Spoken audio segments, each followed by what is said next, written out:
¿Se imaginan? ¿Se imaginan que una simple canción, una melodía que escuchan por casualidad en un pasillo, pueda demoler los cimientos de toda su vida? Yo me llamo Elena Quispe. Tengo 47 años, vivo en Nueva York y soy abogada en una de las firmas más prestigiosas de Manhattan.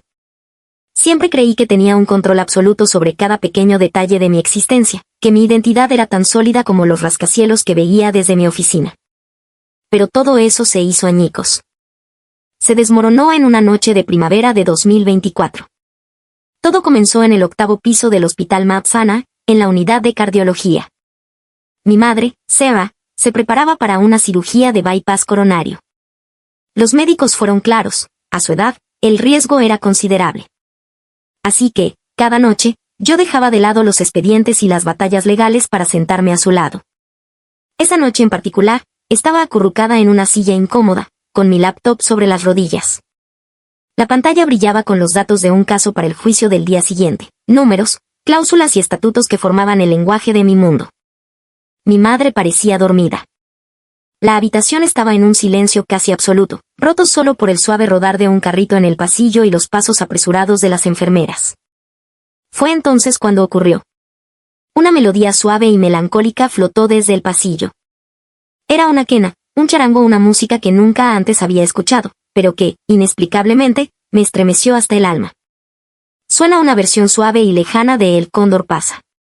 La melodía llevaba consigo una nostalgia profunda, como un susurro llegado de muy lejos, una llamada ancestral. Levanté la vista, tratando de escuchar mejor. Y en ese preciso instante, un pequeño movimiento en la cama me alertó. Mi madre estaba despierta. Su rostro se había vuelto pálido, casi translúcido. La mano que sostenía el tubo del suero comenzó a temblar. Y entonces, una lágrima, luego otra, se deslizaron silenciosamente por sus sienes. Dejé caer la laptop a un lado y me arrodillé junto a ella. Mamá, ¿qué pasa? ¿Te sientes mal? ¿Llamo al doctor? Pero ella solo negó con la cabeza, sin hablar. Su mirada estaba perdida, fija en la ventana, mientras las lágrimas seguían fluyendo, incontrolables. La melodía lejana seguía sonando, y el cuerpo de mi madre pareció vibrar con cada nota. Jamás la había visto así. En mi memoria, ella era la personificación de la fortaleza, la mujer que había regentado sola una pequeña posada en los Catskills para criarme, la que nunca derramó una lágrima frente a mí, sin importar cuán dura fuera la vida. Mamá, por favor, dime qué sucede, le supliqué, tomando su mano fría y húmeda. Pero ella permanecía en silencio, absorta en la música. Poco a poco, la melodía se desvaneció y el pasillo volvió a su quietud. Pero las lágrimas de mi madre no cesaban. Momentos después, un joven enfermero entró para revisar sus signos vitales. Tendría unos 30 y tantos años, con una sonrisa amable. Señora Miller, ¿cómo se siente?, preguntó en un inglés con un acento cálido y musical. Disculpe, interrumpí yo, incapaz de contenerme, ¿qué era esa canción que estaba tarareando? El enfermero se detuvo, un poco sorprendido. Oh, lo siento, ¿estaba cantando en voz alta? Sí, respondí, era muy hermosa. Él sonrió con orgullo. Es El Cóndor pasa. Es un clásico de mi país, de Perú. La gente de la generación de mi padre la adora. Cuando extrañamos nuestra tierra, simplemente sale sola. Miré a mi madre. Estaba observando al enfermero con una intensidad que nunca le había visto. Era una mezcla de shock y un reconocimiento doloroso, como si viera un fantasma. El enfermero, Javier, terminó su revisión y se fue. La habitación se quedó en silencio de nuevo, pero la atmósfera había cambiado por completo. Era densa, cargada de un secreto inmenso. Mamá, ¿por qué lloraste? Mi pregunta flotó en el aire. Ella me miró profundamente, como si estuviera librando una batalla interna, sopesando el peso de 47 años de silencio. Sus labios se entreabrieron, pero no salió ningún sonido. Esa noche no dormí. La melodía de El Cóndor pasa resonaba en mi cabeza una y otra vez. Mi madre tampoco durmió. A veces miraba al techo, a veces a la oscuridad más allá de la ventana. Como abogada, mi mente está entrenada para analizar, para encontrar la lógica en todo. Pero la reacción de mi madre no tenía ninguna explicación racional. Era solo una canción. ¿Por qué una melodía peruana podía quebrar a una mujer estadounidense de su temple? Al amanecer, tomé una decisión. Tenía que descubrir el secreto detrás de esa canción. Porque como hija, sentía que tenía derecho a la verdad. En los días siguientes, mi madre se volvió aún más silenciosa. Ya no me preguntaba por mis casos ni insistía a los médicos sobre los detalles de la cirugía. Pasaba horas mirando por la ventana, suspirando de vez en cuando. El cirujano expresó su preocupación. El estado mental de un paciente, dijo, afecta directamente el resultado de una operación. Yo, por mi parte, no podía concentrarme en el trabajo. La imagen de mi madre llorando y la melodía andina me perseguían. Finalmente, en la víspera de la operación, supe que no podía esperar más. El sol poniente teñía la habitación de tonos anaranjados. Mi madre parecía más tranquila, como si hubiera llegado a una resolución. Elena, ven, siéntate aquí, dijo, palmeando el borde de la cama. Dejé los documentos que pretendía leer y me senté a su lado. Tomó mi mano, estaba helada y temblorosa. Mamá, ¿quieres decirme algo? Me miró, y en sus ojos vi un torbellino de emociones, culpa, amor, y una especie de alivio resignado. Elena, su voz era un susurro apenas audible, tengo que contarte un secreto. Un secreto que he guardado durante 47 años. Mi corazón se aceleró. Como abogada, reconocí el preludio de un testimonio crucial. Tu padre no era estadounidense. La frase me golpeó como un rayo. ¿Qué significa eso? Tu padre era peruano. Su nombre era Ricardo Quispe. Sentí que el suelo se abría bajo mis pies. Un secreto de 47 años. Toda mi vida, me había considerado puramente estadounidense. Mi madre nunca había hablado de mi padre, y yo había aprendido a no preguntar. Eso es imposible, balbuceé. Un mes antes de que nacieras, las lágrimas volvieron a sus ojos, tuvo un accidente en una mina de carbón en Pensilvania. La compañía minera lo calificó como negligencia de su parte, un error del trabajador, y se negaron a asumir cualquier responsabilidad. Mi mente era un caos. Entonces, soy mestiza. Elena, por tus venas corre sangre peruana. Sangre de los Andes. Su voz temblaba. Entre los años 60 y 70, miles de trabajadores peruanos vinieron a Estados Unidos. La mayoría, como tu padre, vinieron a hacer los trabajos más duros para mantener a sus familias. Recordé la melodía en el pasillo. Y, El Cóndor pasa, era su canción favorita. Mi madre asintió. La cantaba cada vez que extrañaba su hogar. Decía que no importaba lo difícil que fuera la vida, el viento de los Andes siempre trae esperanza. Mis propias lágrimas comenzaron a caer, no de tristeza, sino de puro shock. Toda la narrativa de mi identidad, construida durante 47 años, se había derrumbado en un instante. Pero, ¿por qué? ¿Por qué nunca me lo dijiste? Apretó mi mano. Para protegerte, hija. En esa época, la sociedad no era amable con los niños de raza mixta. Y no quería que cargaras con el dolor de un padre perdido en una injusticia. Murió de una forma tan injusta, temía que la verdad te hiciera más daño. La compañía, la Consolidated Coal Corp, todavía existe, dije, el instinto de abogada apoderándose de mí. Ocultaron la verdad, dijo mi madre con una ira repentina. Dijeron que fue su culpa, pero yo sé que no es cierto. ¿Hay pruebas? Ella negó con la cabeza. La corporación era demasiado poderosa. Y sus compañeros, los otros trabajadores peruanos, tenían miedo de perder sus empleos. Nadie se atrevió a hablar. A mí, una mujer estadounidense, nadie me iba a creer contra una corporación gigante. Hablamos durante horas esa noche. Mi madre me contó más sobre Ricardo Quispe. Era un hombre amable y gentil, que siempre ayudaba a los trabajadores más jóvenes a adaptarse. Le contaba historias de su Perú, le enseñaba a cocinar platos que ella no podía pronunciar. Soñaba con ganar suficiente dinero para llevarla a ella y a su futuro bebé de regreso a su tierra. Pero todo se truncó en ese túnel oscuro. Mamá, quiero buscar justicia para papá. Me miró, sus ojos llenos de preocupación. Elena, han pasado más de 40 años. La justicia no tiene fecha de caducidad, afirmé con una convicción que no sabía que tenía. Como abogada, no puedo permitir que su nombre permanezca manchado para siempre. Tras un largo silencio, ella asintió.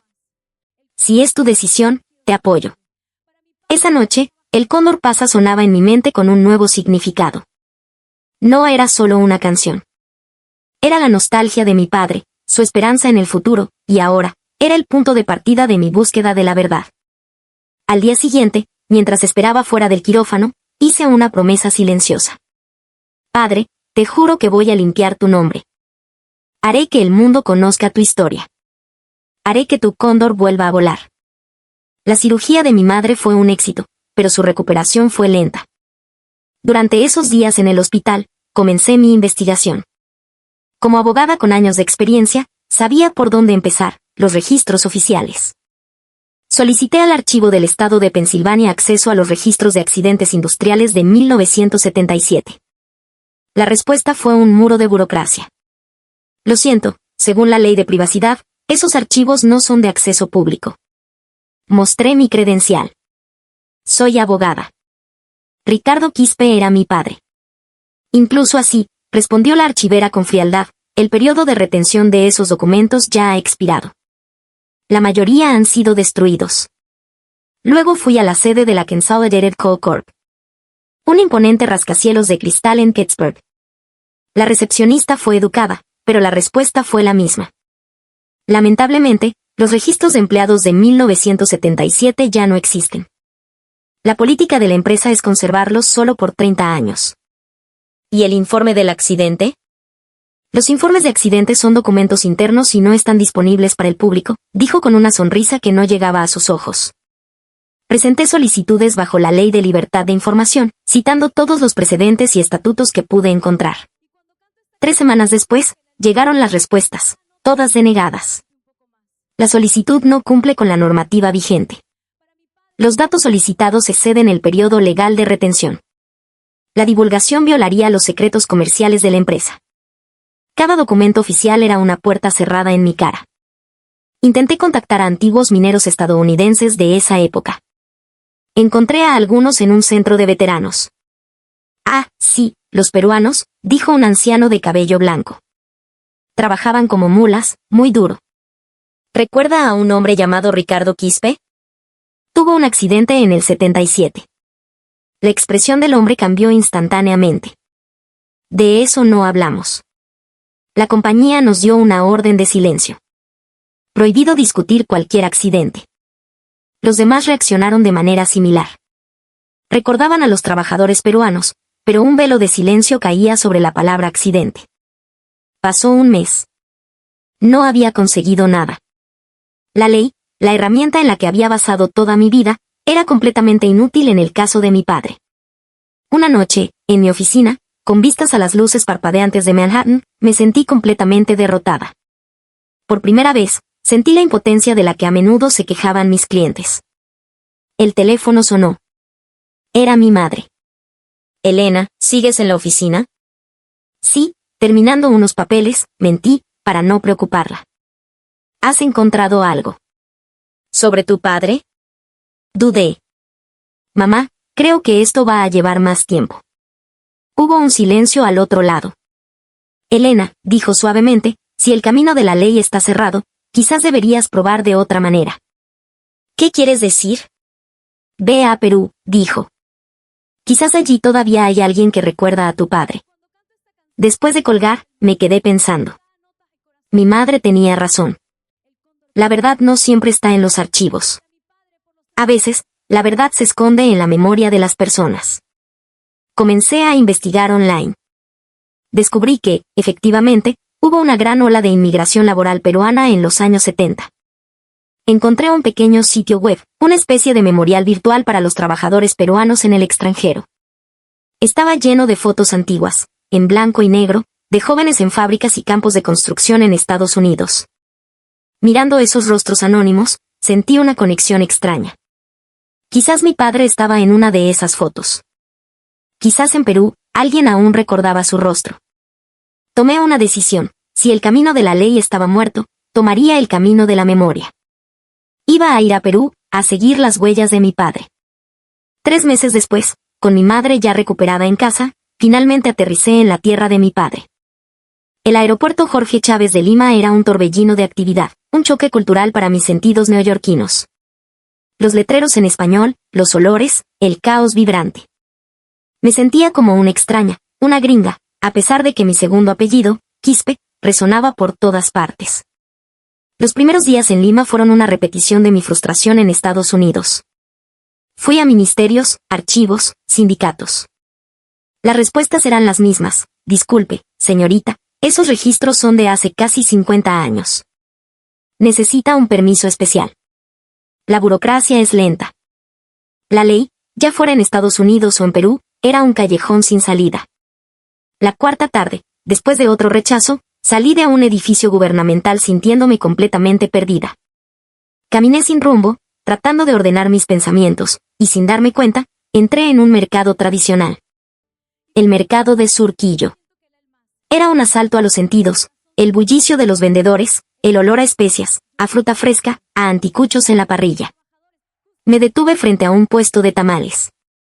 La dueña, una mujer de unos 50 años con una sonrisa cálida, estaba ocupada junto a sus ollas humeantes. Al verme, tan obviamente extranjera, me sonrió. «¿Un tamalito, mamita?» «Están ricos, ¿ah?» Asentí, usando mi español torpe. «Uno, por favor». Mientras me lo servía, preguntó con curiosidad. «¿De dónde eres?» «¿Alemania?» «Hablas bien el español». No supe cómo explicar mi identidad, así que solo dije, de Estados Unidos. «Uy, qué lejos». «¿Vienes de turista a ver Machu Picchu?» «No es por turismo», respondí, «estoy buscando la historia de mi padre». La expresión de la mujer se tornó seria. «¿Buscando a tu papá?» Saqué mi teléfono y le mostré la única foto que tenía de él. Se llamaba Ricardo Quispe. Fue a trabajar a Estados Unidos hace muchos años y tuvo un accidente allí. La mujer tomó el teléfono y miró la foto con atención. Sus ojos se humedecieron. «Ay, hijita», dijo en voz baja. «Tantos de nuestros hombres se fueron en esos años a Gringolandia para darnos un futuro mejor». «¡Qué valientes!». Devolvió el dinero que le había ofrecido. «Esto no se cobra. Estás buscando a tu padre. Esto es el corazón del Perú». Me conmovió profundamente. Cuando me disponía a irme, ella me detuvo. «Espera un momento». Se giró y gritó hacia el interior del mercado, «Lucho. Don Lucho, ven un ratito, pues». Un hombre mayor, delgado pero enérgico, con el rostro surcado por el sol y el tiempo, se acercó. «Esta señorita gringa está buscando a su padre, que trabajó en las minas de Estados Unidos». El anciano me miró, luego miró la foto en mi teléfono. De repente, su expresión cambió. Un destello de reconocimiento iluminó sus ojos. «Ricardo», susurró. «Ricardo Quispe Pucha. Claro que me acuerdo de él». Mi corazón dio un vuelco. La verdad oculta en los Andes empezaba a revelarse. ¿Usted realmente lo conoció?», pregunté, con la voz quebrada. Don Lucho tomó mi mano. «Era mi pata, mi causa. Trabajamos juntos en el mismo socavón». Las lágrimas que había contenido durante semanas finalmente brotaron. Después de meses de puertas cerradas y archivos destruidos, aquí, en un humilde puesto de tamales, había encontrado un puente vivo hacia mi padre. Ricardo era un hombre bueno, un hombre con coraje, comenzó a contar don Lucho mientras la dueña del puesto, Carmen, nos traía unos asientos. Era un poco mayor que nosotros, los más chibolos, y siempre nos cuidaba. El trabajo en la mina era brutal, peligroso. Él siempre estaba ahí para enseñar, para dar una mano. Mientras escuchaba, la imagen de mi padre cobraba vida en mi mente. Ya no era una cara en una foto desvaída, sino un hombre de carne y hueso. «Don Lucho», le interrumpí, «¿qué pasó en el accidente?» Su rostro se ensombreció. «Fue una tragedia, una injusticia. La compañía nunca se preocupó por nosotros. Pero, ¿sabes, Elena? Tu padre nos dejó algo más que un recuerdo triste. Nos dejó esperanza». «¿Esperanza?» Don Lucho miró a lo lejos, como si viera los túneles oscuros de Pensilvania. Cada vez que estábamos a cientos de metros bajo tierra, muertos de miedo y agotamiento, cuando sentíamos que no podíamos más, él empezaba a silbar. Siempre la misma melodía. Hizo una pausa y luego, con una voz temblorosa pero clara, silbó las notas de El Cóndor pasa. Nos decía, continuó, que no importaba cuán profundo estuviéramos enterrados, el espíritu del cóndor siempre vuela libre sobre los Andes. Y que un día, nosotros también volveríamos a ser libres. En ese momento, lo entendí todo. La herencia de mi padre no era una historia de victimismo, era un legado de resistencia. Era la canción de la esperanza. Esta revelación cambió por completo el propósito de mi viaje. Volví a Nueva York con una nueva misión. Contacté a un viejo amigo de la universidad, Mark, un director de documentales. Nos reunimos en una cafetería del Village. Le conté toda la historia, el hospital, mi madre, el viaje a Perú, Don Lucho. Cuando le puse una grabación que había hecho del silbido de Don Lucho, vi lágrimas en sus ojos. Elena, esta historia es increíble, dijo Mark, con la voz cargada de emoción. No es solo sobre trabajadores inmigrantes. Es una historia universal sobre la esperanza en los lugares más oscuros. Tenemos que hacer una película. Sí, respondí. Y quiero que se llame Viento de los Andes. El siguiente año fue un torbellino. Viajamos con un equipo de filmación a Perú, a las altas y remotas comunidades de los Andes de donde provenían muchos de los mineros. Entrevistamos a viudas, a hijos que nunca conocieron a sus padres. Todos compartían historias similares de valentía, sacrificio y, a menudo, de tragedia silenciosa. Filmamos a Don Lucho, quien frente a la cámara, contó la historia de mi padre con una dignidad que nos dejó sin aliento. De vuelta en Estados Unidos, la existencia del proyecto comenzó a generar ruido. Logramos encontrar a un exinspector de seguridad de la mina, ahora un anciano atormentado por la culpa. Aceptó hablar bajo condición de anonimato. La compañía, dijo a la cámara, con la voz distorsionada, deliberadamente escatimaba en medidas de seguridad para los trabajadores extranjeros. Creían que sus vidas eran más baratas. Cuando ocurría un accidente, el protocolo era culpar al trabajador. Era sistemático. Ese testimonio fue la pieza que nos faltaba. Era la prueba de una conspiración de décadas. Viento de los Andes se estrenó en un importante festival de cine y fue adquirido inmediatamente por una plataforma de streaming. Su lanzamiento fue explosivo. Es increíble. La película se volvió viral. En Estados Unidos, generó un debate nacional sobre los derechos de los trabajadores inmigrantes. Pero en Perú fue una explosión de emoción. La historia de Ricardo Quispe y sus compañeros tocó la fibra más profunda del alma nacional. Orgullo Peruano se convirtió en tendencia mundial. La gente no veía solo a un grupo de mineros, veían a sus padres, a sus abuelos, a los héroes anónimos de su propia historia.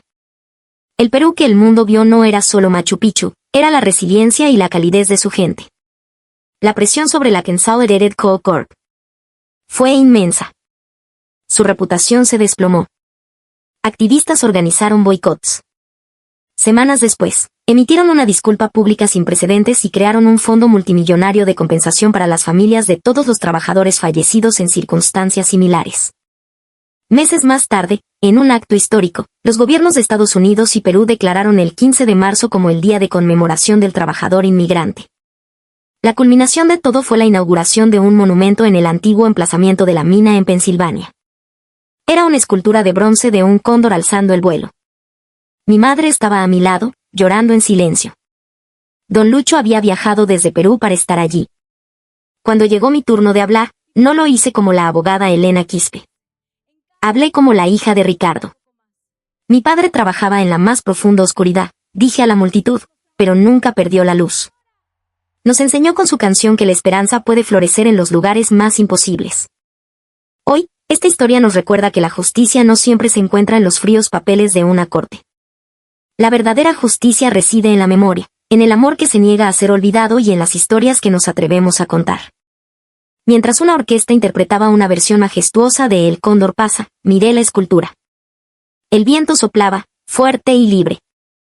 Era el viento de los Andes, y por fin, había traído la primavera. Y así, amigos, es como la canción de mi padre no solo me devolvió mi propia historia, sino que ayudó a sanar las heridas de miles.